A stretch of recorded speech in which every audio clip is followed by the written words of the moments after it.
came down here to Blyth, you might recognise our good friend of Maiden Tyne and Wear here, Tony Hodge, but you may also recognise Tony from the hit BBC programme Biker Grove. Yay! Indeed, and you as well. You were in Biker Grove. I was, but I didn't play Jill Halfpenny's dad like you. Well, yes.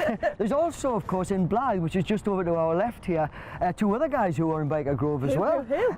Louise Harnett, who played Kelly. Right. And Stephen Bradley, who played Speedy in the first series. Oh, fantastic. I know where to come for a cup of tea, yeah? But you've lived in Blyth for many years, haven't you, Tony? Yeah, and I love it. I've got to say, this is a really nice part of the country. Not today, perhaps. It's rather wet, but in the nice weather, it's lovely. You've got a huge beach, which goes from the harbour walls there, right away down, 3 miles down here, with to Seaton Sluice, and there's 4 pubs in Seaton Sluice. You are joking. Which I'm sure you like. Well, it's nice for a refreshment at the end, isn't it? It is. And then also, of course, they've started to build a pathway all the way through the sand dunes. Well, I say started to build, it's been there quite a while. And it's a cycleway as well. So if you get to Seaton Sluice and have a good drink and have a thoroughly nice afternoon, you can come all the way back through that way and then end up here at Blyth Battery. Which is your little baby, isn't it? You love Blyth Battery. I do. It's the gem that nobody knows about, not even some of the people who live just to my left here where I live. I was going to say, when Peter and I came to Northumberland Live Festival, we didn't plan on meeting yourself here, and we didn't plan on seeing this fantastic piece of history here in Blyth. That's right. Well, 1700s it started. They had 2 very large cannons over there in case the French came in the Battle of Waterloo. So once it actually happened, the Battle of Waterloo, they then dismantled everything, and the battery then was left until the First World War. And they built a new battery, as we see it virtually now, and 2 very big guns, because they were really quite worried. Hartlepool had been bombarded by ships and fired on, and they thought the next thing it could be Blyth, because the harbour, this area here, shipped out 145,000 tonnes of coal. Dear me, I was just about to say, this piece of water here is a very important piece of water, isn't it? It is. Well, if you think, you see, all the ships in those days actually ran on coal, so that's why it was so important. Plus they had a submarine base here, so it was a really strategically important place. So that's why they put the guns here in the First World War. Yeah, and there's another 2 buildings over there which are also part of the battery, and they've got full of memorabilia, and it's all run by volunteers. It's all run by volunteers, and it's mini museums. Each one of these rooms has got a mini museum room. Downstairs you've got the magazine room, which has got replicas inside there, and motorcycles, all sorts of old vehicles. The BOP, which is the battery observation post, has Second World War uniforms, all the British uniforms. There's a little house downstairs built as a 1940s, which you saw last year. Yeah, you came in, didn't you? You did. And I found out lots of things about that little room. Now there's a building over there which is the only one in the world. It is. It's a rangefinder which was built in the First World War, but for various, well, rangefinders actually, what a rangefinder is it'll find the distance that the ships are on the horizon.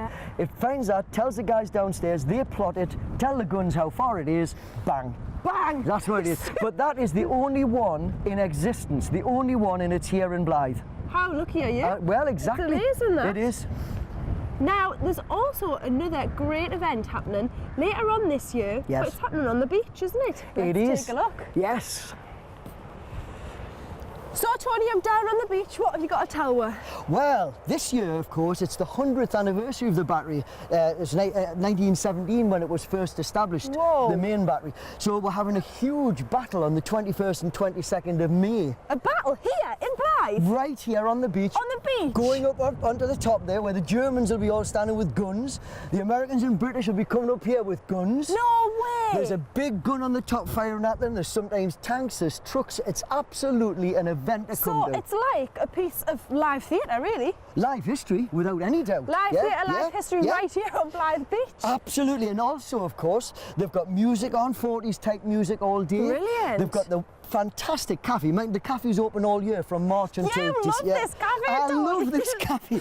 It's a friendly place to go, and it's reasonably priced, and it's just spot on. Come down, have a wander, you're cold, you go in, you get a cup of tea, you're off again. Hopefully we'll not be this cold though when the event happens. So where do all the people come from who are involved in the reenactment? really they come from all around the country. Yeah. You wouldn't be, I mean, yes, there's people who live in the northeast come, but we've got them coming from Scotland, from south, all over, and they come and spend the whole weekend here. It's They camp amazing. here.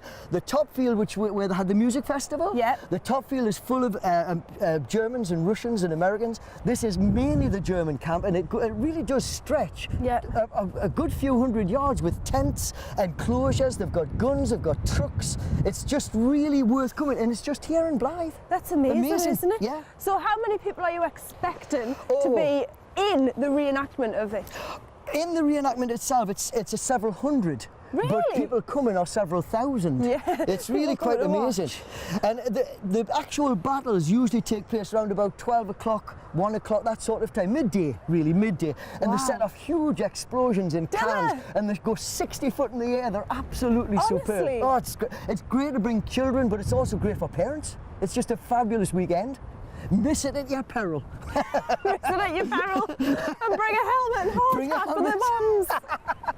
Well, Tony, you've given us some fantastic information and facts about Blyth and Blyth Battery here, but when can people come along to the reenactment of the Normandy landings? Well, 21st, 22nd of May, and it's an all day really, it's an all day event, but the battle's usually about lunchtime, as I mentioned before. It's well worth coming, and it's just a great day. Well, I certainly will be here, but where's that cafe you keep talking about, Tony? I'm freezing! Come on, it's just here.